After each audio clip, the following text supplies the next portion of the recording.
그리스도인의 삶 40번째 이야기를 나누도록 하겠습니다.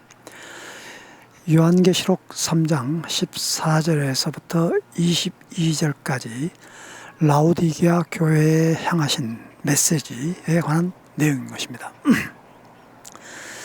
라오디게아 교회는 7교회 중에서 맨 마지막에 나오는 그러한 교회이죠. 그러니까 이 라오디게아 교회에는 그 당시에 7 소아시아 지역에, 지금으로 말하면 튀르키, 라오디게아 지역이 바로 그 골로새 지역과 그리고 히에라폴리스라는 그러한 그 지역 근처에 있는 그러한 교회인 것입니다. 성경에 보면은 요한계시록 외에 골로새서 3장, 4장 읽어보면 바울 사도가 골로새 교회를 향하여서 쓴 그 편지에 서신 내용 가운데 이 라오디게아 교회와 함께 같이 읽으라 그랬습니다. 그리고 히에라볼리 그 지역에 있는 성도들하고도 같이 읽으라고 그랬습니다. 그러니까 라오디게아 교회는 골로새 교회 그리고 히에라폴리스 교회와 같이 연합되어 있는 그런 공동체적인 그 근처에 있는 그러한 교회이기 때문에 바울 사도가 그 골로새에 보면은 라오디게아 교회에 향하여서 쓴 그런 그 편지도 있는데 그것을 골로새 교회도 같이 회람을 서신을 같이 읽으라고까지 했는데 지금 골로새 교회에 대한 그런 그 편지는 우리가 읽을 수가 있겠습니다만은 라오디게아 교회 편지는 바울 사도가 쓴 편지는 어디에 있는지 우리가 찾아볼 수가 없는 것이죠. 자, 그래서 바울 사도가 언급한 이 라오디게아 교회는 그 골로새 교회만큼 굉장히 중요한 위치에 있고 또한 바울 사도의 그러한 기도의 그 대상으로서 중요한 교회였던 것입니다. 그 예수님께서 각 교회마다 7개 교회마다 나타낸 그런 그 모양이 좀 다릅니다. 그런데 라오디게아 교회는 아멘이시오, 충성되고 참된 증인이시오, 그리고 창조의 근본이신 이가 가라사대라고 이렇게 말하고 있습니다. 차갑든지 뜨겁든지 해야 되는데 미지근한 교회를 바로 이 라오디게아 교회라고 책망하고 있던 것입니다. 그래서 미지근하면은 내 입에서 너를 토해버린다 라고 이렇게 아주 심한 말을 하게 되어진 것이죠. 이 말이 왜 나오게 됐냐면은 그 라오디게아 그 지역은 그 위에 북쪽의 히에라폴리스 온천 지역에 아주 유명한 관광 지역입니다. 지금으로 말하면은 파무칼레 그 목화성이라는 그런 그 온천에서 흘러나오는 그런 그 따뜻한 그 물을 수급받아서 그들은 생활을 했고요. 그리고 또 북쪽에는 그 골로새에 있는 그 바보산에서 흘러나오는 그러한 차가운 그 생수를 공급받아서 그들은 생활했던 것입니다. 그래서 그 비유를 뜨거운 물과 차가운 물로 비유를 했는데 그것이 오는 과정에 있어서 식수로 오는 과정에 있어서 식어버리게 되어진 거죠. 그래서 미지근하게 되면은 식용 음료로도 사용할 수가 없게 되어진 것이죠. 그래서 그 위에서부터 흘러나오는 그 온천수 물이 그곳에 오게 되어지면은 미지근해서 먹을 수가 없는데 그걸 먹게 되면 그걸 토할 수밖에 없는 굉장히 역겨운 그런 냄새. 그러니까 나는 그러한 물로 변질하기 때문에 미지근한 그들의 영적인 상태를 예수님께서는 지적하였던 것입니다. 스스로 그 라오디게아 교인들은 이렇게 생각을 했던 것입니다. 나는 부자라, 부요한 자라. 실상은 공고하고 가련하고 가난하고 눈멀었고 헐벗었다라고 말하고 있는 것입니다. 그들은 겉으로 보기에는 아주 부유한 교회였던 것입니다. 스스로 그들은 생각했던 것이죠. 그러나 실질적으로 그들은 참 굉장히 부자였던 것입니다. 그 라오디게아 지역이 그 다른 지역하고는 다른 그러한 그 물질적인 풍요로움을 누리고 있었는데요. 그 AD 70년경에 그 지진이 일어났는데 그 로마의 지원을 거부할 정도로 그들은 자체적으로 모든 것을 그 복구할 수 있는 그러한 경제적인 그 여력이 있었던 것입니다. 그런데 그렇게 부요한 교회였지만은 그러한 라오디게아 교회에 향한 예수님께서는 영적인 시각으로 그들을 바라보았을 때에 너무나도 미지근한, 뜨뜻미지근한 그러한 상태였던 것입니다. 그래서 무엇라고 권면합니까? 내게 불로 연단한 금을 사서 부여하게 하고,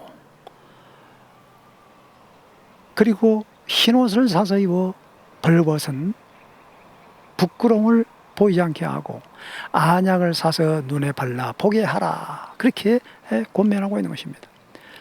라오디게아 교회는 지금 오늘날 우리 현대 21세기를 살아가는 그 마지막 종말의 시대에 참으로 그 모판이라고 볼 수 있는 그러한 교회라고 보면 참 딱 맞겠습니다. 부로 인하여서 영적인 상태는 너무나도 민감하지 못하다는 겁니다. 미지근한 상태라는 것입니다. 참으로 안타까운 그러한 모습으로 우리 주님께서는 지금 우리 한국 교회라 또 현대 교회를 지금 바라보고 있지 않느냐라는 것입니다. 분명히 그들은 가지고 있는 것은 물질적인 부와 풍요는 많이 가지고 있습니다. 그러나 영적으로 헐벗었고 영적인 눈이 멀어져 있는 그러한 교회를 향하여서 예수님께서는 불로 연단한 금을 사서 믿음에 부여하라라는 것입니다. 불순물이 제거된 만큼 더 금의 순도는 값어치가 있게 되어질 것입니다. 오늘 우리의 믿음이라는 것은 참 이 뭔가 재련소를 통과해야 되는 것처럼 우리가 순수한 믿음을 가져야 되는데 이 라오디게아 교회는 너무 그러한 과정을 거치지를 않은 것 같아요. 사대교회와 더불어서 그러한 그 시험, 환란, 너무나도 그런 것들을 거치지 아니하고 박해를 받지 아니하고 너무 편안하게 그들은 신앙생활을 하지 않았는가, 그러한 생각이 되어지는 것입니다. 성경에 보면 그 서문학 교회에는 뭐라고 예수님은 칭찬을 했냐면은 적은 능력을 가지고 적은 교회가 오히려 바로 그 배반하지 않고 하나님 말씀을 굳게 지키고 순종하는 그런 교회를 축복한 모습을 볼 수가 있는. 그래서 물질의 부요함이 때로는 신앙생활을 하는 데 있어서 많은 장애를 가져올 수가 있다라는 것입니다. 요즘 최근에 며칠 동안에 제 마음을 참 굉장히 아프게 하는 그러한 그 사건들이 많이 있었습니다. 제 주위에 친구 가운데 딸이 최근에 안 좋은 일로 인하여서 죽음을 맞이하게 됐고, 조문을 갔다 와서 그 친구에게 위로를 표하기도 했습니다. 딸을 잃어버린 심정, 그 부모의 심정이 얼마나 마음이 아팠겠습니까? 그리고 요즘 많은 그런 그 계속 며칠 동안 그 뉴스를 듣는 가운데 유명한 그 연예인의 그 가족이 파탄나는 그런 그 지경을 보게 됩니다. 돈으로 인하여서 오히려 그 물질적인 그 부를 인하여서 그들이 나눠 가지는 데 있어서 합의를 보지 못하고 동생이 형을 구속하게 되고, 또 아버지는 그 아들을 사랑하는 아들을 폭행을 하게 되고 상처를 입히게 되고 흉기를 들고 서로 원수지간이 되어지는 그 가족이 처참하게 무너지는 그런 그 아픈 뉴스를 접하게 될 때 참으로 안타깝기 그지없었던 것입니다. 평화로운 가정, 화평한 가정이라는 것인데 왜 이렇게 원수지간으로 바뀌게 되어졌는지 참으로 안타깝기 그지없다라는 것입니다. 그 배후에는 물질이라는 것이 있습니다. 아들이 돈을 많이 벌어가지고 연예인이 돈을 많이 벌어가지고 아버지에게 맡겼는데 그 아버지는 그 아파트 세 채를 사가지고 이제 그것이 올라가가지고 이제 몇백억이 되어진 거예요.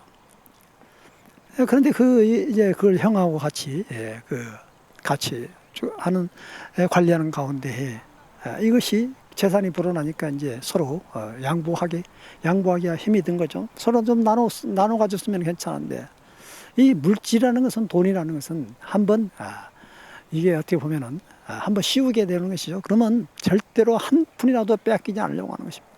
아름다운 가족이라는 그 단어가 무색할 정도로 서로 물고 뜯는 그 돈으로 인하여서 물질로 인하여서 가정이 파탄나게 되는 그런 아픔.